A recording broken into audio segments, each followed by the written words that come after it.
All right. Well, hey, welcome back. Man, I feel like we took a break. We did take a break. It's a new podcast. I'm Chris and Hot Toddy here. We don't wear the same clothes every day. No, we don't wear the same clothes every day. But we just love this conversation so much. We wanted to keep it going. Well, I was going to say I really like that shirt on you. Oh, well, thank you. I appreciate that. You've opened my eyes to the hoodies. Like you bring it, man. But I got to go Patagonia. This is where I'm at. You. So that makes sense. I'm nice and comfy. But emotional intimacy part deux. Part deux. All I can think of, what is that? Naked Gun part deux. Like that's the only time I remember part deux. Like it's not a phrase we say all that often. But I've never had a podcast before until now. So look at all these things happening. Part deux it is. Part two it is. All right. Well, then you went back to English, man. I don't even know what to say to you. Yeah, I just keep you on your toes. No, this idea of being emotionally intimate in relationships, or like we said, or preparing for, because Craig Rochelle said it, like if you want to be in a relationship, you have to prepare to be the best person you can be, so that when you enter that relationship, you're ready to dive in. And sadly, I think it's true. So many of us dive into relationships unprepared for all that's required of us, or thinking that person will change, or I'll get it figured out, or it'll just come to us. And the longer I'm married, the more I realize that is such a dangerous game to play. Yeah, I think as you grow older, you hope to mature. And my wife still hopes that I mature. And I think down deep, we all want that, but it's sometimes life just doesn't go the way we want it to. And so sometimes that creates a barrier or holds us back. And so then when it comes to marriage, that starts to filter out in so many other ways to where it affects marriages get stuck, friendships get stuck, things get stuck.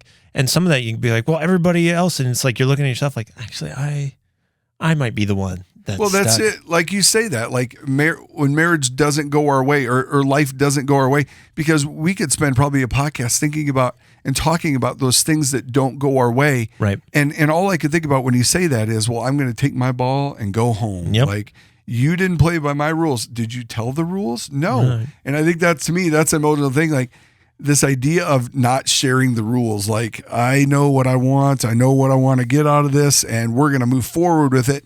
And you're essentially just sabotaging it before it can even get off the ground. And the last podcast, if you missed it, like we talked about communication and how to take that. So this, I feel like, gets into more of like, all right, let's say communication is going well. That still may not be solving the emotional intimacy problem. I feel like it's half the battle. Sure. No, I would agree. The other half then is going, how do we navigate conflict together? How do we make sure we're resolving it? Because you could be, if a conflict doesn't get resolved, as much as communication can be going well and you've got all the right systems in place, it is lacking something. Yeah, no, I would agree. And like this idea, and I reference it quick, we talk about freight trains or time bombs. And when it comes to conflict, I use shooter and skewer. Which like is why you love saying pew pew all the time, because you go as Shooter McGavin. All right. No, but this idea, like, so in my premarital counseling, I use freight trains or time bombs, and that's good. Like one of you is probably a freight train or a time bomb. Like both of them have good qualities, right? Both of them have good qualities, but by and large, if you're a time bomb, you hold things in, and then until you can't stand it. No, suddenly you become Popeye. I've had all I can take, and I can't take it no more, and you blow up.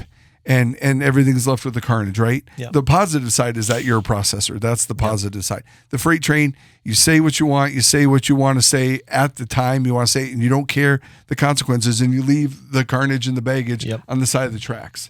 Now, the positive side is you never have to wonder what that person is thinking. Both personalities play out in a lot of people in that. So using the freight train analogy, what I have found is, and John Gottman Institute talks about this. So usually they're the criticizer, and it takes conflict and makes it worse. Or they are defensive. In that sense, is they usually are an outward processor. They need to talk. They need to process it. They don't do well just sitting in conflict. They just go, we got to solve it. we can't sit here. And so then they don't mean to be a freight train, but they create it because they're just going, well, here's how we'll solve it. Here's what we'll do. And you're not pulling your weight, and and so those things, they just will talk through it and want to talk.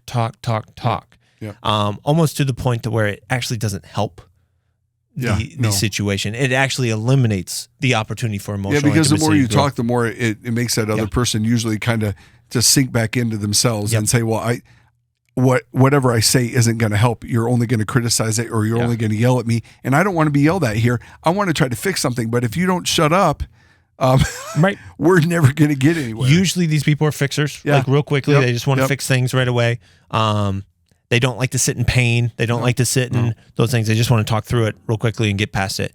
That was, my struggle. I was more of a defensive person, so I would talk, but I would blame shift. And so Tina would bring something to me, some probably healthy criticism. And I'm just going, well, I hear you, but if you would have done this, this wouldn't have happened. You wouldn't have done this. And it's like that.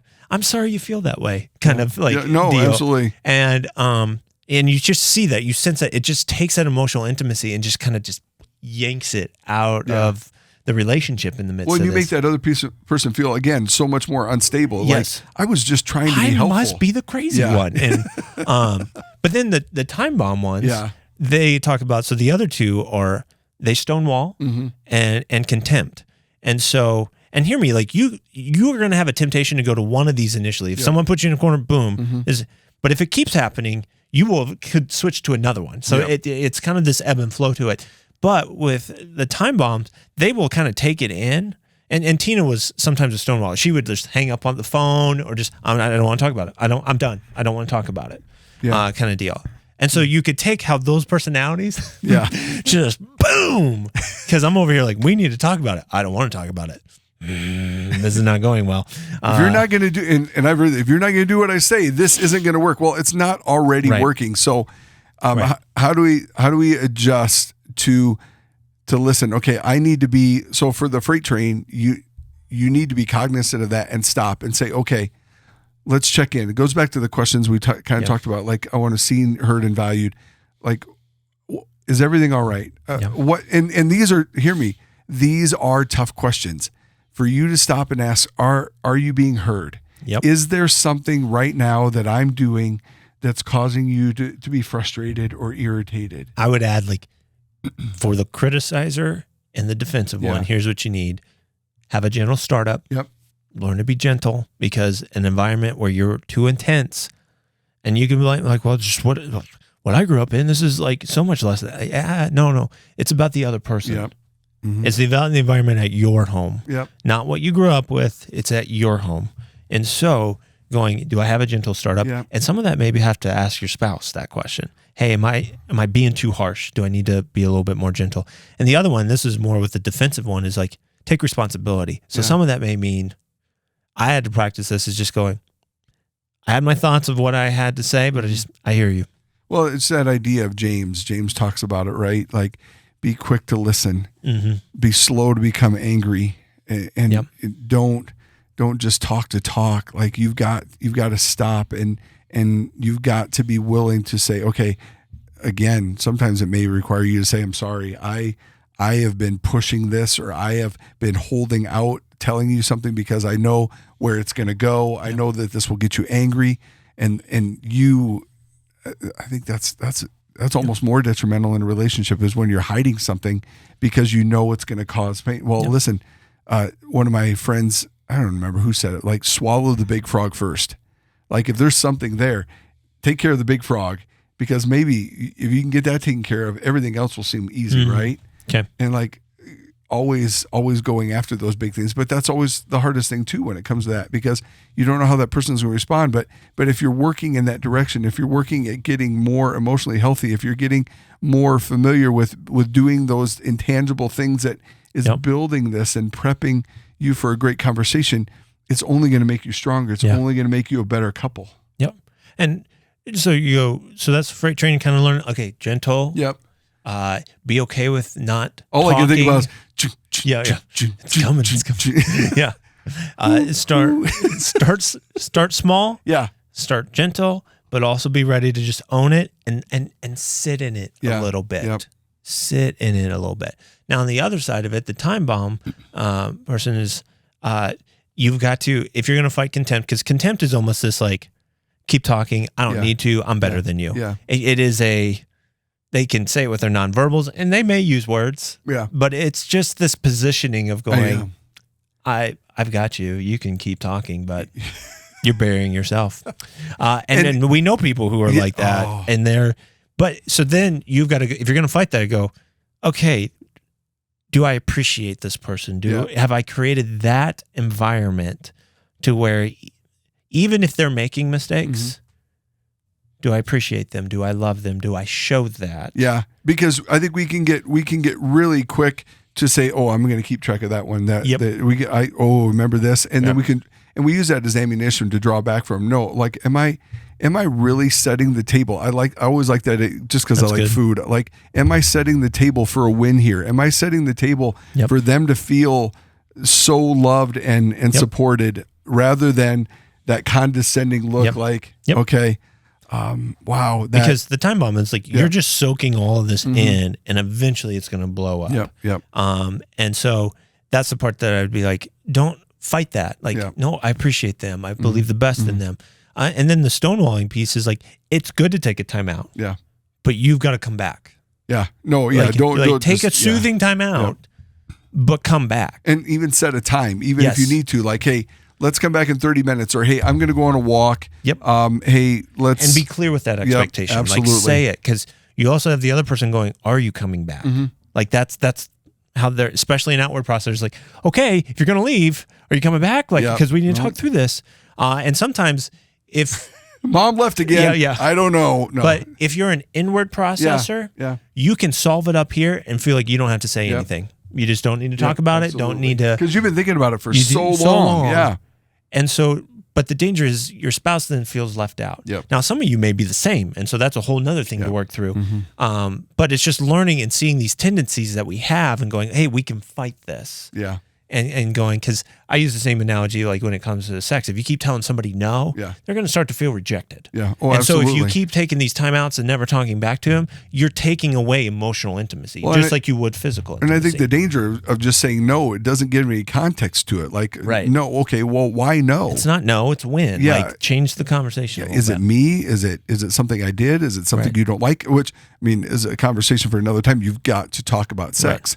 And you got to talk about those different things, but I think the hard part for me when it came to the idea, because I'm a freight train as well, I would defend myself and I would go to bat for myself because I didn't want to lose. And I know it sounds cliche. Didn't want to lose, didn't want to fail, didn't want to feel rejected. It's all those feelings. Yeah, because if I lose, then I'm losing this, and I'm not good at marriage, and all those different things. And we attach things to it that shouldn't be attached to it. And the enemy is. You're right. You are inadequate. You're right. You are a bad husband. You're right. And the enemy will, I mean, it talks about do not give the enemy a foothold. Like, I use the analogy of like a rock climber. A rock climber only needs a quarter of an inch usually to get a grip. Not even maybe a quarter of an inch. He just needs something, or she needs something. And the enemy's better than that. And so if there is anything, something that he can grab or wedge into so that he can get some leverage, he's going to use it. And he did that with me. Like, I would defend even when I knew I was wrong, because I didn't want to lose this battle. Because if I lost this one, then maybe I would lose the next one. And if I lost the next one, then she's in control. Right. And it's not about who's in control. It's about being submissive to God, for he's in control, and allowing us to operate under that control that he's designed for us to be healthy and emotional together. And And I think here's the other part when it comes to learning to fight well is the best way to describe it, because you're going to fight. Learning to fight well in this and going, because when you learn to fight well, you learn to really kind of hone in, okay, this is the target for this person so that I can hit emotional intimacy. And we talked about love languages. And so some of the fights that Tina and I had centered around, we were hurt because our love language didn't get met. Anger came up. We deal with the anger, but we actually wouldn't deal with the hurt. And so, I mean, one of the examples we had, especially early in our marriage, was chores. Like, Tina wanted me to do chores because her love language is acts of service. Yes. And I did not see it the way she wanted to. But for her, that's an emotional intimacy. She says, I want you to see this. I want you to, man, if you just did this would be a huge value to me. It's all the things that we talk about emotional intimacy.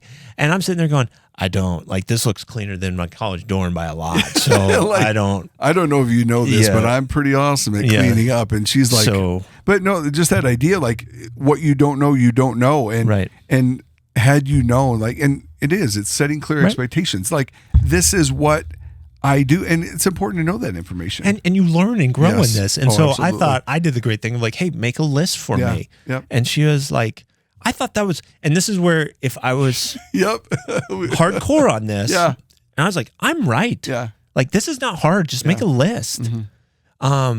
And I remember being frustrated. I remember even God telling, like, getting, like, because I was one day, I was like, clean the bathrooms. I was so mad because I was like, I would do it, and mine's words of affirmation. So she'd get home and I'd be like, give me something. Come on. You see what I did? Like, two-way street. Let's go. And she'd be like, good. And I'd be like, that's it. And there's times where I've said other things. I was like, man, I really feel like I said that well, or I did that well.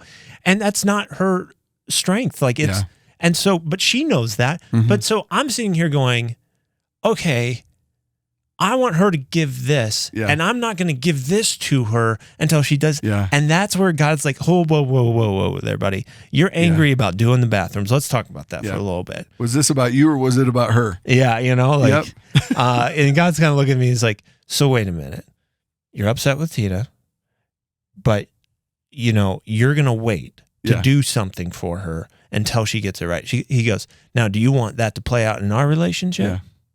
And I was like, well, it seems logical. Seems like that's a two-way street. And he goes, if let's just play this out a little bit. That's not going to go well for you in our relationship because you can't solve this. No. You can't.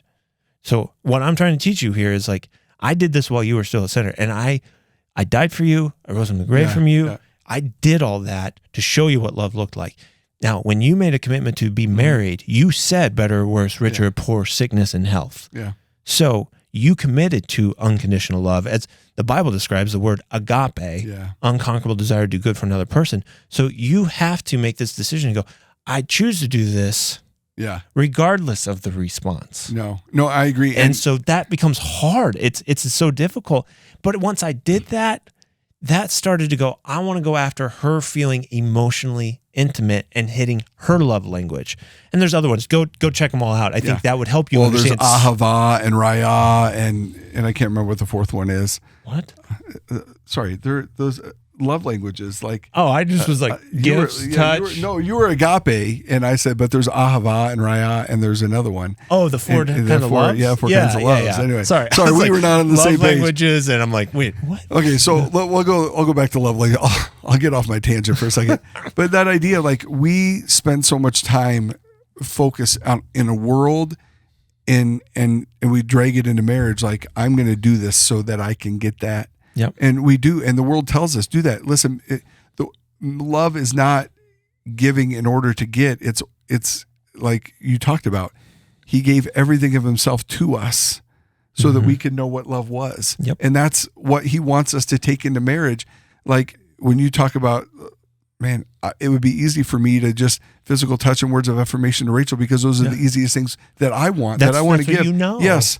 And it's easy for me to dive into those because I don't have to put any effort in. But if I really want to connect and fill her up, it's got to be these. It's got to be the things that she wants. And the hard part is they have to know that and believe that about them, because I would say that, yes, acts of service is one of Rachel's, but words of affirmation is one of those too at times.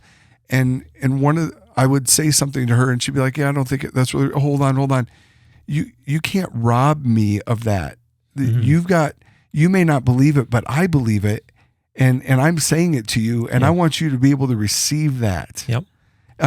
You're like, listen, you don't have to tell me it's good every time, but I just want you to every now and then just, hey man, I really appreciate and Rachel's been so generous with that. Like, I appreciate when you do this. And it took a while to be okay doing, like, I did the dishes, and you know, as a young husband, you're like, I did the dishes. All right. And you're like, I probably should have done that like 5 other times this week.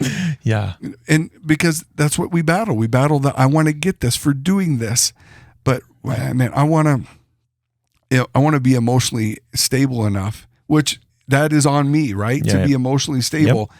I can't depend on Rachel to make me emotionally stable. I have to make that decision that I want to grow in this. And some of that is going back. If you need to talk to somebody, if there are things that you are having hurdles getting past to be emotionally healthy rather than selfish or destructive or just even having a very wrong idea of it, coming to a place in a conversation of saying, okay, I think I'm in a good place now. Yep. And I think you bring up something that, I hadn't thought of it till now. I was like, actually, I would bet a high percentage of us don't know what emotional intimacy looks like. Yeah.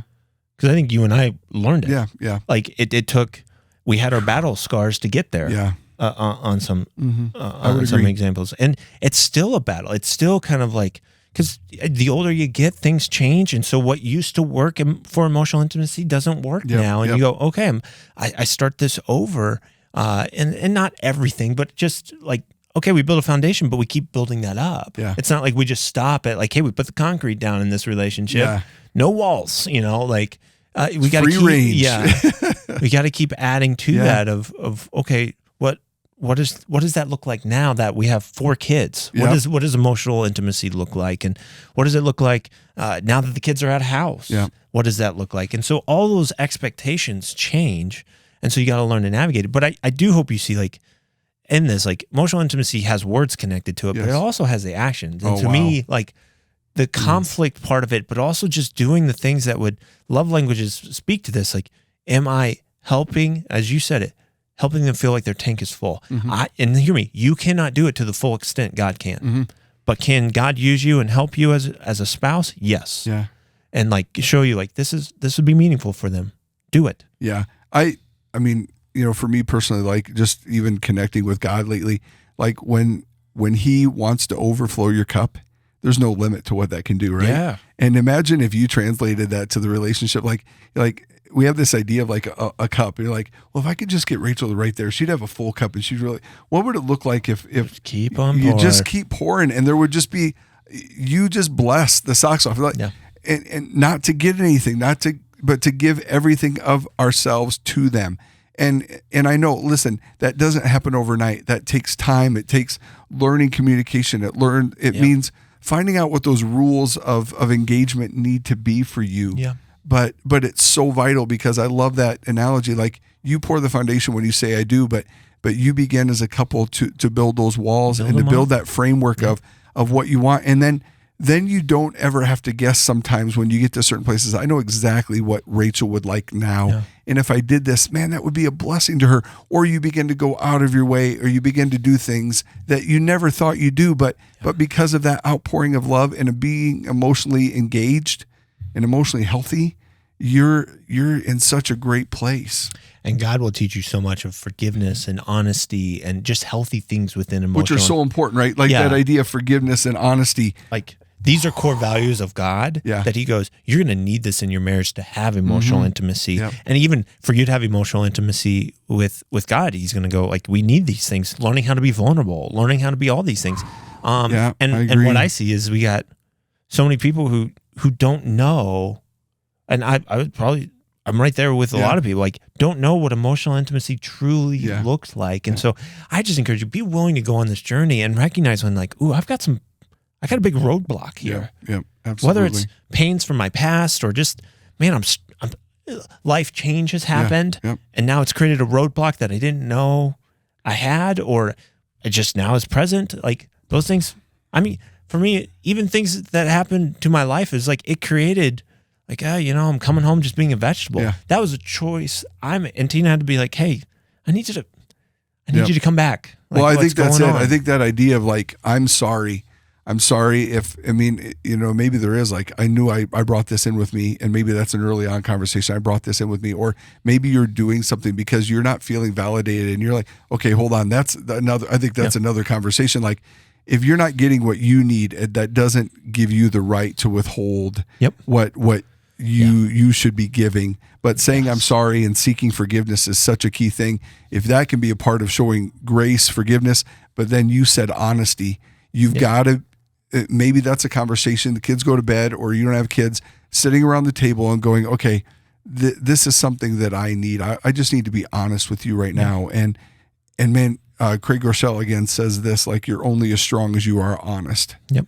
And there is so much strength. I think that's the hard part. I think the enemy again is going to make us feel shame if we're not honest. He's going to think, no, you should definitely hide that, because if they find that out, they're not going to want this. No, hold on. Yeah. If you can bring that and you want to build something that is sure standing and a foundation, you've got to be willing to come all in. And this is where I would say, like, that spiritual intimacy part of your relationship, and I know we'll talk about this later, but it's like, that's got to be the foundation so you can understand how to build up these walls of healthy emotional intimacy.